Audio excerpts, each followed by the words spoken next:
انا اعطیناک الکوثر، اے نبی ہم نے آپ کو خیر کثیر دی ہے۔ خیر کثیر سے مراد آپ کو جو ہم نے اسلام دیا ہے وہ اتنی بڑی خیر ہے کہ اگر آپ کے کوئی نرینہ اولاد نہیں بھی ہے تو اس کے مقابلے میں اللہ نے آپ کو جو دین دے دیا، اس کی دینی دنیا کی برکتیں بھی حاصل ہوں گی اور آخرت میں بھی۔ تو یہ خیر کثیر کے ہوتے ہوئے اگر آپ کے نرینہ اولاد نہیں ہوتی تو آپ کو غم کرنے کی ضرورت نہیں ہے۔ اور دوسری تفسیر کے مطابق ہم نے آپ کو حوض کوثر دی ہے، تو آپ صلی اللہ علیہ وسلم میدان حشر میں اپنے امتیوں کو پانی پلائیں گے جب لوگ پیاس سے بلک رہے ہوں گے۔ تو یہ آپ کی خصوصیت ہے کہ اس وقت اللہ نے آپ کو ایک نہر آپ کے اختیار میں دی ہوگی جس سے آپ اپنے چاہنے والوں کو پانی پلائیں گے اور پھر ہمیشہ کے لیے ان کی پیاس بجھ جائے گی۔ تو جس کو اتنی بڑی نہر ملی ہو، اتنا اس کو عزت مل رہی ہو آخرت میں، تو اس کو ایسی شخصیت کو کہ اگر نرینہ اولاد نہیں ہوتی تو وہ یہ غم کوئی غم نہیں ہے ان کے لیے۔ تو یہ دو خوشخبریاں دی گئیں، انا اعطیناک الکوثر، اے نبی ہم نے آپ کو کوثر عطا کی ہے۔ اب چونکہ اللہ نے ایک نعمت کی ہے تو اللہ فرما رہے ہیں کہ آپ پر بھی شکر واجب ہے۔ وہ شکر کیا ہے؟ فصلی لربک، آپ اپنے رب کے لیے نماز پڑھیے، ونحر اور قربانی کیجیے۔ دو کام آپ کریں گے، نماز اور قربانی، تو اس کا صلہ اللہ آپ کو کیا عطا فرمائے گا؟ ان شانئک ھو الابتر، آپ کا دشمن آپ کو تانے دے رہا ہے کہ آپ ابتر ہیں، آپ کی نسل ختم ہونے والی ہے۔ تو ہم آپ کو یہ خوشخبری دے رہے ہیں کہ آپ دین پر مضبوطی سے قائم رہیے، آپ کے دشمن کی نسل ختم ہونے والی ہے۔ تو ان کے جسمانی بیٹے تو ہوں گے، روحانی اولاد نہیں ہوگی ان کے، جس کا نتیجہ یہ نکلے گا کہ ان کے درجنوں بچے ہو کے بھی ان کا نام و نشان مٹ جائے گا۔ باپ دیکھیں، عرب کے بہت اولاد ہوا کرتی تھی، لیکن آج ان عرب کے سرداروں کا نام لینے والا کوئی بھی نہیں ہے۔ نہ ابو جہل کو پوچھا جاتا ہے، نہ ابو لہب کو، نہ عاص بن وائل کو۔ تاریخ میں ان کا تذکرہ ایک برے عنوان سے، برے نام سے کیا جاتا ہے، کوئی ان کو عزت دینے والا نہیں۔ حتیٰ کہ ان کی اولادیں بھی آگے جا کے مسلمان ہو گئیں، انہوں نے بھی اپنے باپ دادا کا ذکر چھوڑ دیا۔ تو یہ اس صورت میں اللہ تعالیٰ کا ارشاد ہے۔ اچھا، اب اس میں جو کچھ علمی باتیں ہیں، نمبر ایک کہ اللہ تعالیٰ نے جب بھی کسی پر کوئی انعام کیا ہو، احسان کیا ہو، تو اللہ تعالیٰ چاہتے ہیں کہ اس کا تم شکر ادا کرو۔ تو اسی وجہ سے آپ صلی اللہ علیہ وسلم کو اس صورت میں خطاب کیا گیا کہ ہم نے آپ کو جب کوثر عطا کی ہے تو آپ اللہ کے بندے ہیں، لہذا آپ پر بھی اللہ کا شکر ادا کرنا واجب ہے۔ پہلی بات تو یہ پتہ چلی۔ دوسری بات یہ پتہ چلی کہ شکر ادا کرنے کا طریقہ ہمیشہ سے وہی ہوگا جو اس صورت میں بیان کیا ہے، ایک نماز اور ایک قربانی۔ نماز ہمیشہ یاد رکھیں کہ لیبل ہے جسمانی عبادت کا، اور قربانی لیبل ہے مالی عبادت کا، کیونکہ جب آپ جانور، عرب میں اونٹ جو ہے نا، یہ بہت قیمتی مال تھا، تو اتنے قیمتی مال کو کاٹ دینا یہ بہت بڑی قربانی سمجھی جاتی تھی۔ تو مطلب کیا ہے کہ آپ نے اللہ کو راضی کرنے کے لیے اپنے جسم کو بھی کھپانا ہے جیسے کہ نماز میں کھپایا جاتا ہے، اور اپنے مال کو بھی قربان کرنا ہے جیسے کہ قربانی میں کیا جاتا ہے۔ تو مراد صرف نماز اور قربانی نہیں ہے، بلکہ یہ ایک لیبل ہے، اور قرآن کا یہ طریقہ رہا ہے کہ وہ جزیات کے ضمن میں اصول اور قاعدے بیان کرتا ہے، مثالوں سے پورا ایک جو ہے نا لا بیان کرتا ہے، قانون بیان کرتا ہے۔ تو یہاں بھی ایک قانون بیان کیا جا رہا ہے کہ شکر کا دو طریقے ہیں، ایک جسمانی عبادت بھی اور مالی عبادت بھی۔ مال بھی خرچ کرنا ہے اور جو ہے جسمانی عبادت بھی کرنی ہے۔ اب تمام جسمانی عبادتیں اس میں آ گئیں، کیونکہ نماز سب سے اہم ہے اس لیے اللہ نے اس کو ذکر کیا، اس میں روزہ بھی آ گیا، اس میں حج بھی آ گیا، اور اس میں جو کچھ بھی ہم اللہ کے لیے اپنے جسم کو کھپاتے ہیں سب کچھ آ گیا۔ اور مال میں تمام مالی عبادتیں آ گئی، زکوٰۃ بھی آ گیا، فطرانہ بھی آ گیا، اور اللہ کی مخلوق کو خوش کرنے کے لیے اللہ کی مخلوق کو کھانا کھلانا، یعنی ہر وہ عبادت جس میں قربانی کا عنصر ہو۔ تو قربانی یعنی مالی قربانی کا عنصر ہو، تو مالی قربانی جو ہے وہ غریبوں کو کھانا کھلا کے بھی حاصل ہوتی ہے، رشتہ داروں پہ خرچ کرنا اور ضرورت مند کو قرضہ دینا، یہ تمام کی تمام چیزیں اس میں داخل ہیں۔ تو یہ بھی اس آیت سورت سے ہمیں پتہ چلتا ہے، اور یہ تو دوسری بات ہوئی۔ اور تیسرا جو سبق ہمیں اس سورت سے ملتا ہے وہ یہ ملتا ہے کہ جب آپ اللہ کا شکر ادا کرتے ہیں اور آپ اللہ کے حکام کو فالو کرتے ہیں تو روحانی نسل بہرحال آپ کی ہی بڑھتی ہے، اور اگر آپ اللہ کا شکر ادا نہیں کرتے تو آپ کی اولاد بھی آپ کو بھول جاتی ہے، جیسے کہ اولادیں تو ملی مشرکین مکہ کو مگر کوئی ان کو یاد نہیں رکھتا۔ تو آج بھی ہم دیکھتے ہیں کہ دینداروں میں یہ چیز نظر آتی ہے، ان کی اولادیں والدین کے مرنے کے بعد موت تک ان کے لیے دعائیں کرتی ہیں، موت تک صدقہ خیرات کرتی رہتی ہیں، پھر آگے نسلیں پیدا ہوتی ہیں وہ بھی اپنے باپ دادا کے لیے مغفرت کی دعائیں مانگتے رہتے ہیں، لیکن جو زیادہ نام نہاد لبرل لوگ ہیں وہ اپنی اولادوں پہ بڑا خرچ کرتے ہیں، مگر ہم دیکھتے ہیں کہ جب ان کے والدین کا انتقال ہوتا ہے تو اولادیں چند دنوں میں ان کو بھول جاتی ہیں۔ جتنا دین سکھایا ہوگا آپ کی اولاد آپ کو اتنا ہی یاد رکھے گی، اور آپ کی نسلیں آپ کو اتنا ہی یاد رکھیں گی، اور جتنا آپ نے اپنی اولاد کو دین سے دور کیا ہوگا تو آپ کی اولاد وراثت تو دبا کے لے گی، آپ سے سارے فائدے اٹھائے گی مگر آپ کو یاد نہیں رکھے گی۔ محمد راجہ انڈیا سے، کیا خالہ کے بیٹے کی بیٹی سے شادی جائز ہے؟ جی جائز ہے۔ کیا جنات انسان پر بھی عاشق ہوتے ہیں؟ جی ہوتے ہیں، ہو سکتے ہیں، لیکن لاکھوں میں کروڑوں میں کوئی ایک آدھ واقعہ ہوتا ہے، تو اس لیے امید ہے آپ پر عاشق نہیں ہوں گے۔ منی کے قطرے نکلنے کے دوران جو کپڑے پہنے ہوئے ہوتے ہیں کیا وہ سب ناپاک ہو جاتے ہیں؟ جی ناپاک ہو جاتے ہیں، البتہ ایک آدھ قطرہ اگر لگا ہے تو اس کو دھونا واجب نہیں ہے، تھوڑا وہ پھیل گیا ہے نا ہتھیلی کی گہرائی کے برابر تو پھر اس کو دھونا بہرحال لازم ہے۔ میری ساس کی بد زبانی کی وجہ سے میری جٹھانی ان سے الگ ہو گئی تو میں نے اپنے شوہر سے کہا کہ اپنی امی کو اپنے گھر لے آئیں تو وہ ہمارے گھر آ گئیں۔ میں کینسر کی مریض ہوں اور مجھے کیمو بھی لگی ہوئی ہے، میں سارے کام کرتی ہوں مگر میرا ایک ہاتھ خراب ہو چکا ہے جس کی وجہ سے میں ان کے ہاتھ پاؤں نہیں دبا سکتی۔ تو وہ میرے شوہر دباتے تھے مگر وہ میری بیماری کو ناٹک کہتی ہیں اور بہت زیادہ بد زبانی کرتی ہیں، جس کی وجہ سے میں نے اپنے شوہر سے کہہ دیا کہ میں بیماری کے ساتھ یہ ٹارچر اب برداشت نہیں کر سکتی۔ اب وہ گاؤں چلی گئی ہیں لیکن میرے شوہر کو لگتا ہے کہ وہ ان کی وجہ سے جہنم میں جائیں گے اور کہتے ہیں کہ اگر تم ایڈجسٹ کرتی تو وہ میرے ساتھ ہی رہتی۔ آپ بتائیں اگر میں غلط ہوں تو اپنی غلطی کی اصلاح کر لوں، جبکہ میں ابھی بھی بیمار ہوں اور انہوں نے مجھے پریشان کیا ہے اور انہیں جو مجھے پریشان کیا وہ میں تفصیل سے بتا نہیں سکتی۔ جب آپ کا ہاتھ خراب ہو گیا تھا تو کیسے پاؤں دبائے جا سکتے تھے؟ ایسی صورت میں آپ کے شوہر کو آپ کو الزام دینا ٹھیک نہیں ہے۔ تو اب مجھے نہیں پتا کہ کون غلطی پر ہے اس میں، بہرحال بوڑھی ماں کا بڑا احترام ہے۔ اب شوہر ظاہر ہے مرد کے دل میں بال آ جاتا ہے کہ میری ماں اب گاؤں میں رہ رہی ہے، لیکن شوہر کو یہ بھی سمجھنا چاہیے کہ عذر کیا ہے۔ تو اگر بیوی کہہ رہی ہے بھائی میرا ہاتھ خراب ہو گیا، میں اس بڑھاپے میں ان کی خدمت نہیں کر سکتی، نہیں دبا سکتی، اور ساس میری بیماری کو ناٹک کہتی ہیں، بعض ساسیں ہوتی ہیں وہ بہو کا ایک صحیح عذر بھی ماننے کے لیے تیار نہیں ہوتی۔ آپ کو جب پتا تھا کہ ساس بد زبان ہے اور بد زبانی کی وجہ سے جٹھانی الگ ہوئی ہیں تو آپ کو ضرورت کیا تھی کہ آپ بیل مجھے مار؟ آپ خود مشورہ دے کے اپنی ساس کو اپنے گھر لے آئیں۔ تو یہ لانے سے پہلے آپ کو سوال پوچھنا چاہیے تھا نا۔ بہرحال میں آپ کے شوہر کو نصیحت ہی کر سکتا ہوں کہ بھائی بیوی اگر بیچاری معذور ہے اور ساس کی تانے بہت زیادہ ہو رہے تھے تو پھر بیوی پہ ظلم نہیں کرنا چاہیے، اماں کی خدمت آپ خود کریں ایسی صورت میں، یا گاؤں میں آپ چلے جائیں کچھ دن اماں کے پاس رہیں یا فون پہ خیریت معلوم کر لیا کریں۔ بہرحال اماں کو بھی نہیں چھوڑا جا سکتا، بیگم کو بھی نہیں، خود ہی بھگتو۔ اگر کوئی عورت صرف نہاتے وقت اوپر جوڑا باندھے اور نہانے کے بعد اس کو کھول دے تو کیا یہ جائز ہے؟ اگر وہ بہت اچھی طرح عورت نے جوڑا باندھا ہے اور اس کو کھولنا اس کے لیے مشکل ہے تو وہ جوڑے کے بالوں کے اندر پانی پہنچا دے تو یہ کافی ہے، تو پھر وہ بعد میں بھی بے شک کھول لے تو بھی غسل اس کا ہو جائے گا۔ لیکن اس کی یہ غلط چیز ہے نا کہ آپ کو صرف نہانے سے بالوں کو گیلا کرنے سے بچنے کے لیے آپ جوڑا باندھ رہے ہیں۔ تو جوڑا تو اس لیے شریعت نے حکم دیا عورت کو جوڑا باندھ کے غسل کرنے کی اجازت اس لیے دی کہ جوڑے کا کھولنا اور دوبارہ باندھنا بڑا مشکل ہوتا ہے۔ یہاں تو باندھنا کھولنا بہت آسان ہے عورت کے لیے، تو اس لیے بہرحال یہ ناپسندیدہ عمل ہے، اس کو چاہیے کہ ایک دفعہ پراپر نہا لے اس کے بعد جوڑا باندھ دے۔ گرمی میں 3 دن کی قضا نماز اگر میں 3 دن کی قضا نماز ایک ساتھ پڑھوں تو کیا وتر ہر عشاء کے ساتھ پڑھنے ہوں گے یا ایک ساتھ سارے وتر بھی پڑھ سکتے ہیں؟ جی وتر الگ سے پڑھ سکتے ہیں آپ، عشاء کے ساتھ ضروری نہیں ہے، جو قضا نمازوں کی بات کر رہا ہوں تو ساری عشاء ایک دفعہ نمٹا دیں پھر سارے وتر ایک دفعہ نمٹا دیں۔ سیف صاحب انڈیا سے، اگر پیسے گر جائیں تو کیا انہیں اٹھا کر چومنا چاہیے؟ نہیں بھائی، بس ایسے ہی رکھ لیں جیب میں۔ اگر لڑکی موبائل پر لڑکے سے کہے کہ اپنا نکاح مجھ سے کر لو اور وہ لڑکی کی طرف سے گواہوں کے سامنے قبول کر لے تو کیا نکاح ہو جائے گا؟ نہیں ہوگا۔ خاتون نے پوچھا ہے جی میرے شوہر تمباکو کھاتے ہیں اور مجھے اس کی بو سے نفرت ہے، جب وہ تمباکو کھاتے ہیں تو میرا ان سے بات کرنے کا بھی دل نہیں چاہتا،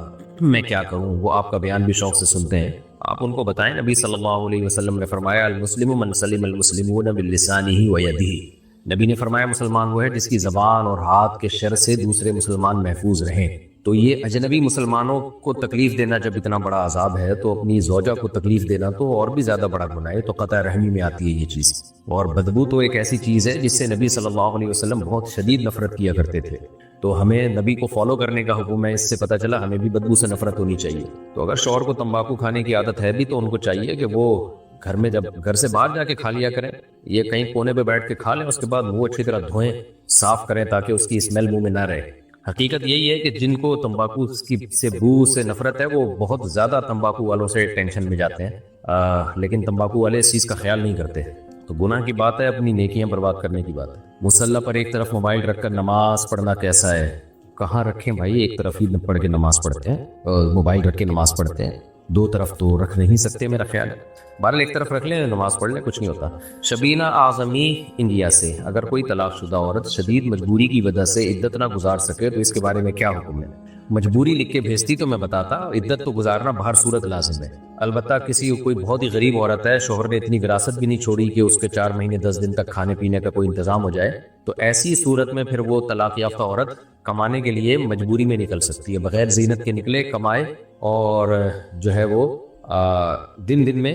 کمائے اور پھر فوراً جیسے ہی ٹائم ختم ہو فوراً واپس آ جائے، یعنی کمانے کا جو بھی اس کا ٹائم تھا وہ فوراً واپس آ جائے۔ تو شدید مجبوری کا مطلب ایسی مجبوری میں عدت تو پھر بھی گزارنی پڑے گی، لیکن کس طرح سے گزارنی پڑے گی وہ شریعت نے تخفیف کر دی ہے، اس میں آسانی کر دی ہے۔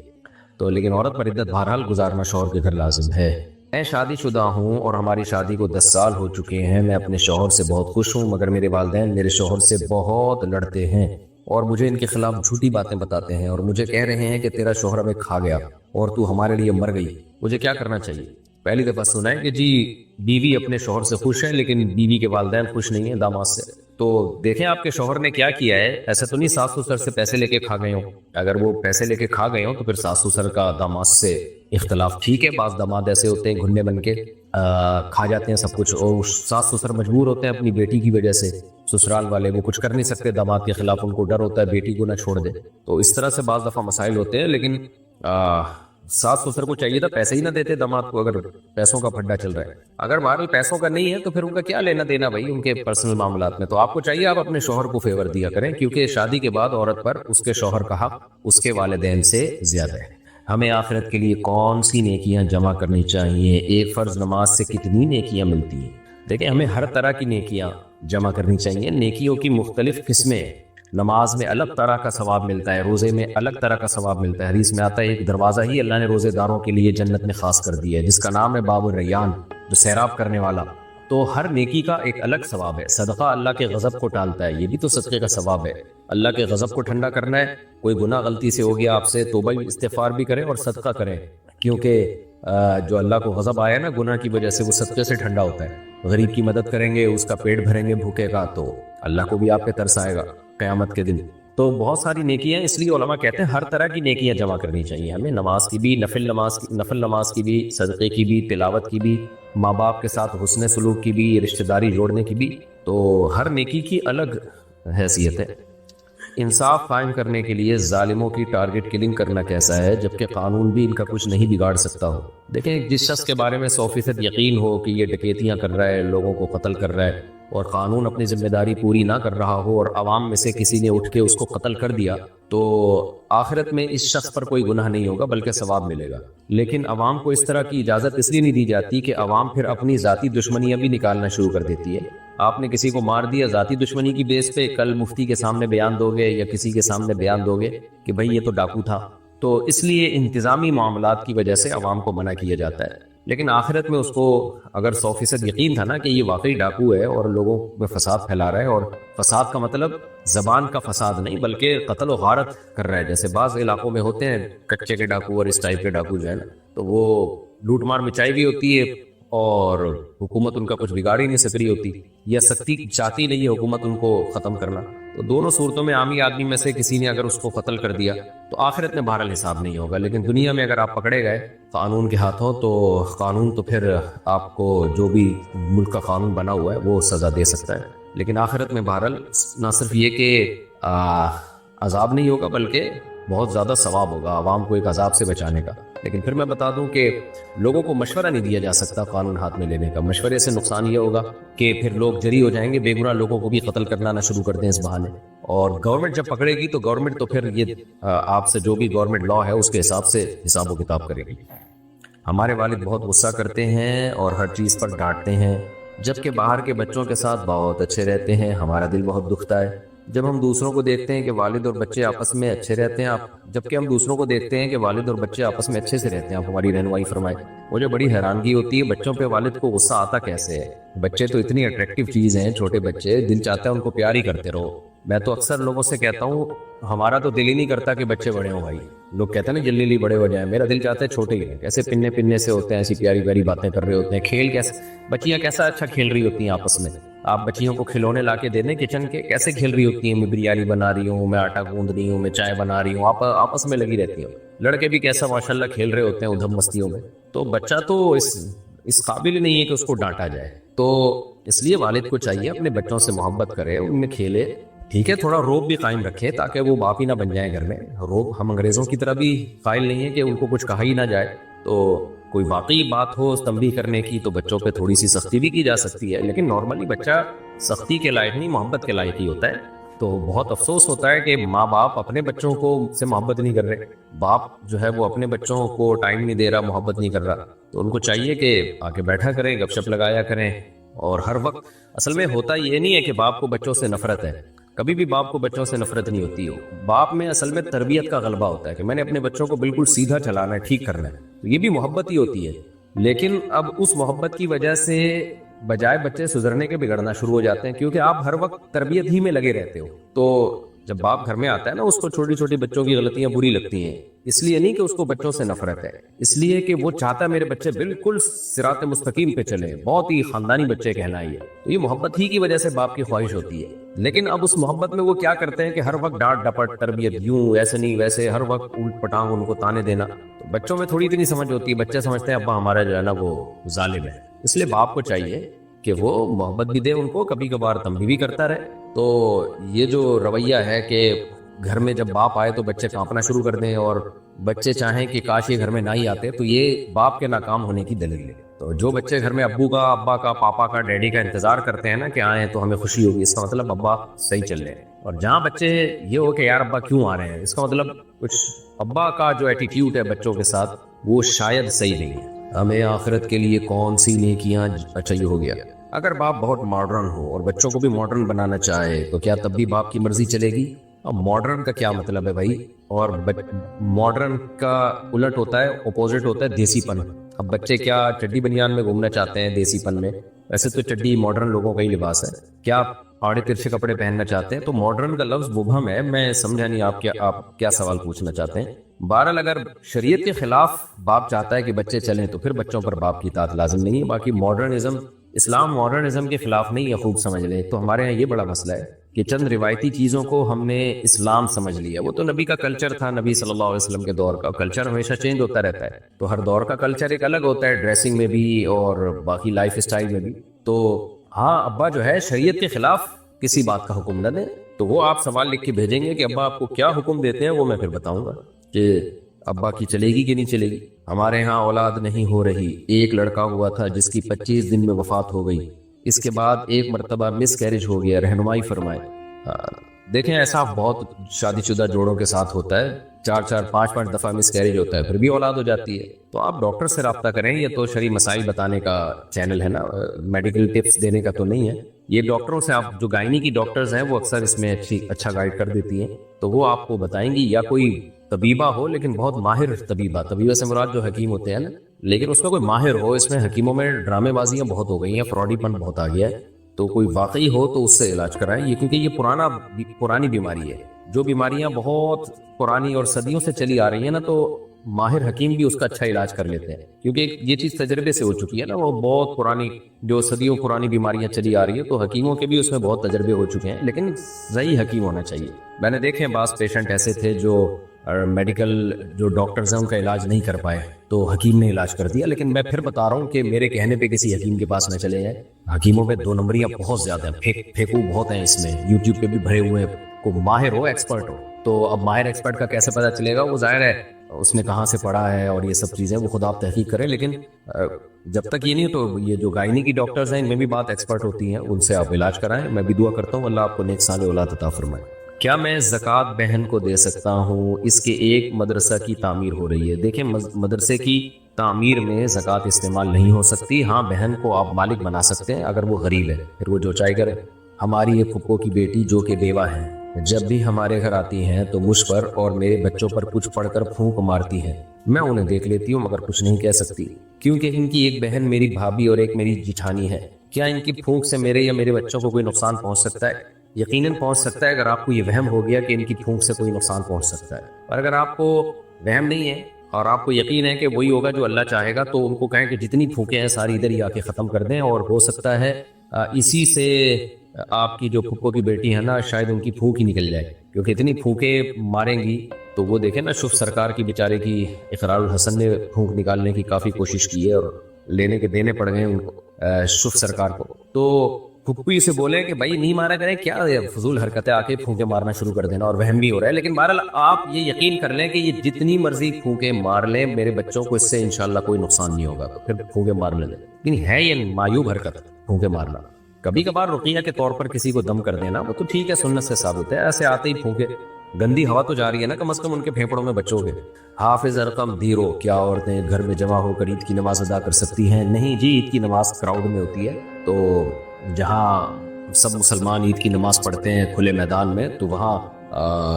مکمل پردے کی پابندی کے ساتھ بعض علماء کہتے ہیں جانے کی اجازت ہے، اور بعض منع کرتے ہیں کہ ٹھیک ہے حدیث میں ترغیب تو ہے عید کی نماز میں شرکت کی، لیکن جن پردے کی پابندیوں کے ساتھ اجازت ہے، آج کل خواتین پردے کی وہ پابندی کرتی نہیں ہے۔ بال غیر مسلم ممالک میں تو عید کی نماز میں خواتین کو بہرحال شرکت کرنی چاہیے کہ اسلام سے ان کا تاکہ رشتہ مضبوط رہے، لیکن وہ عید کی نماز جہاں ہو رہی ہے وہاں جانا پڑے گا، اپنے گھر میں اخفل طریقے سے نہیں ہو سکتی۔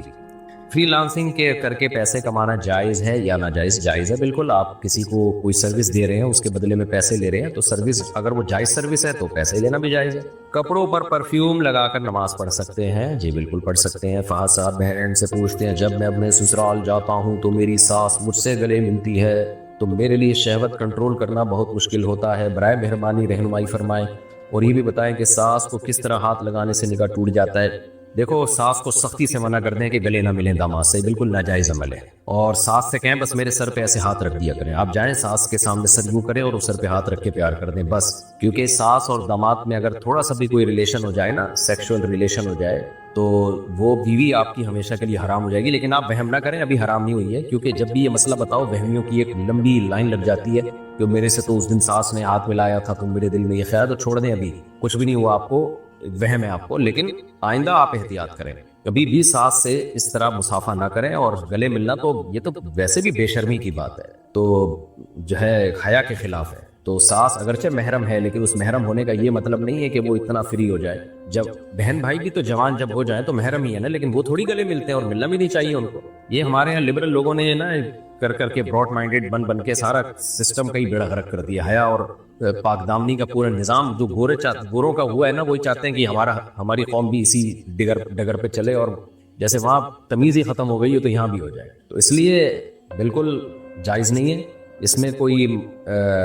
کسی کی انسلٹ کی پرواہ نہ کریں، آرام سے ایک دفعہ بتا دیں ساس کو کہ بھائی ہمارا یہ کلچر نہیں ہے، ہمارے یہاں اس کو برا سمجھا جاتا، آپ میری ماں ہیں اور میں ماں سمجھتا ہوں آپ کو، ان کو نہیں بول دینا کہ شہوت کنٹرول کرنا مشکل ہو جاتا ہے، بہت ہی بےہودہ حرکت ہو گیا، ان کو بولیں آپ میری ماں ہیں، لیکن ہم نے علماء سے سنا ہے کہ بھائی ساس سے جو ہے بس سر پہ ہاتھ رکھوایا کریں، اس کے علاوہ جو ہے جسم کہیں بھی، اسی طرح داماد اور سسر بھی، بہو اور سسر بھی ایسا ہی ہے، بعض سسر بہوؤں کو گلے لگا رہے ہوتے ہیں، چھوڑو یار یہ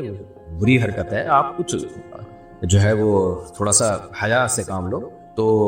اپنے سوسائٹی میں اس کو فروغ دیں کہ بھئی سسر جو ہے بہو کو ہاتھ نہیں لگائے گا، سر پہ ہاتھ رکھے گا بہو کے، بس اس سے زیادہ فری ہونے کی اجازت نہیں ہے۔ ہم تو کہتے ہیں کہ جب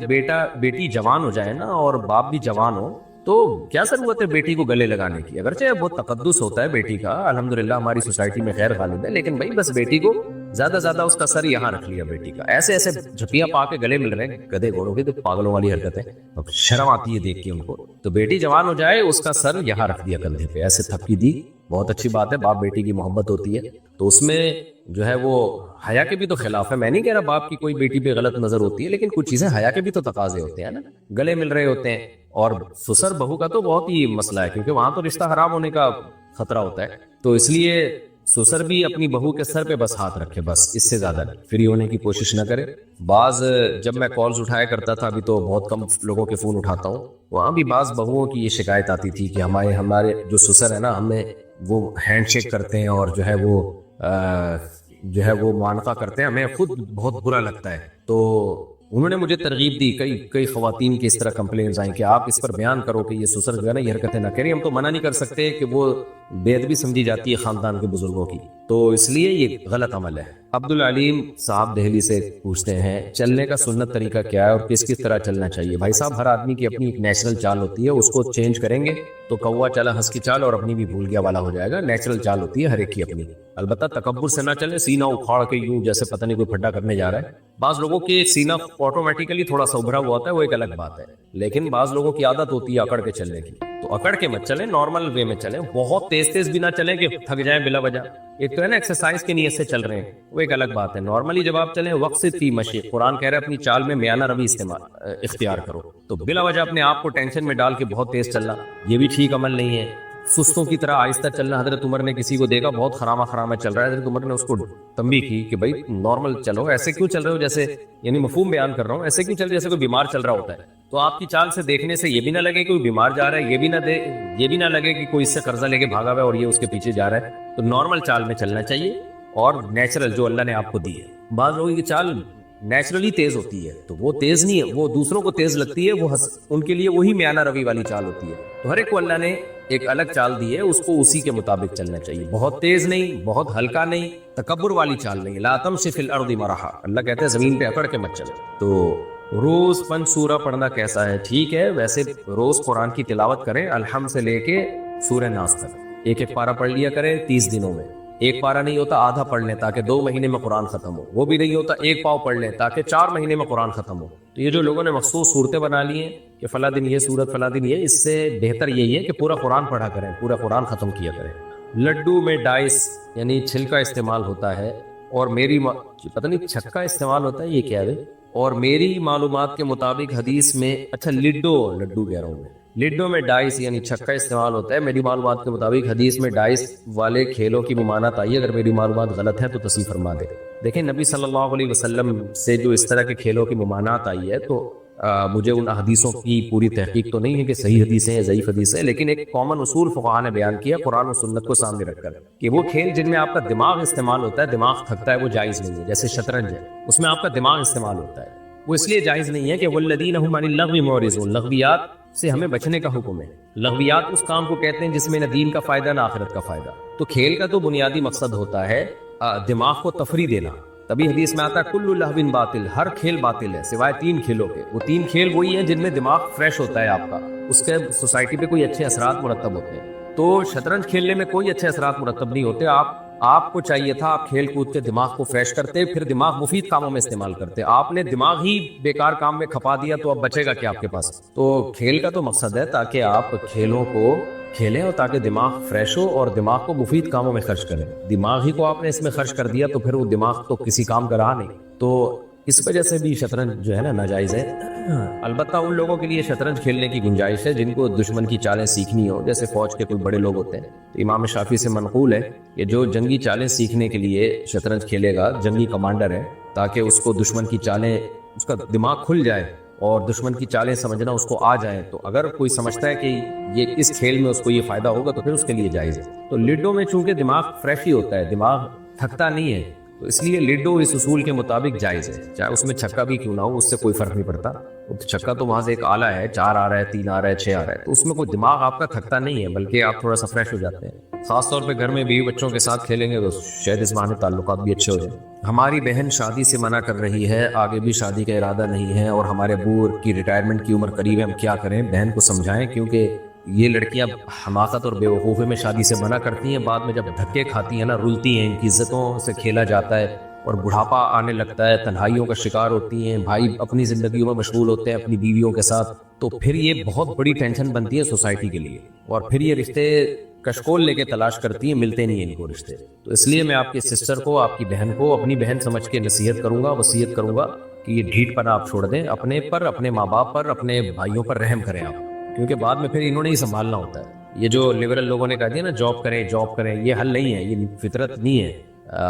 بہت ساری جاب کرنے والی خواتین بھی ہم نے دیکھی ہیں, زندگی رل جاتی ہیں, بڑے بڑے عہدوں پر ہوتی ہیں, بہت پیسہ کمایا لیکن بڑھاپے میں رل جاتی ہے ان کی زندگی. کوئی پوچھنے والا نہیں ہوتا, منہ سے رال ٹپک رہی ہوتی ہے, کوئی صاف کرنے والا نہیں ہوتا, اور احساس کمتری میں, تنہائی میں الگ جاتی ہے. اس سے وہ غریب خاتون اچھی ہے جس کے بیٹے بیٹیاں ہوں اور وہ اپنے بچوں میں لائف کو اس غربت میں بھی انجوائے کر رہی ہوتی ہے زیادہ. تو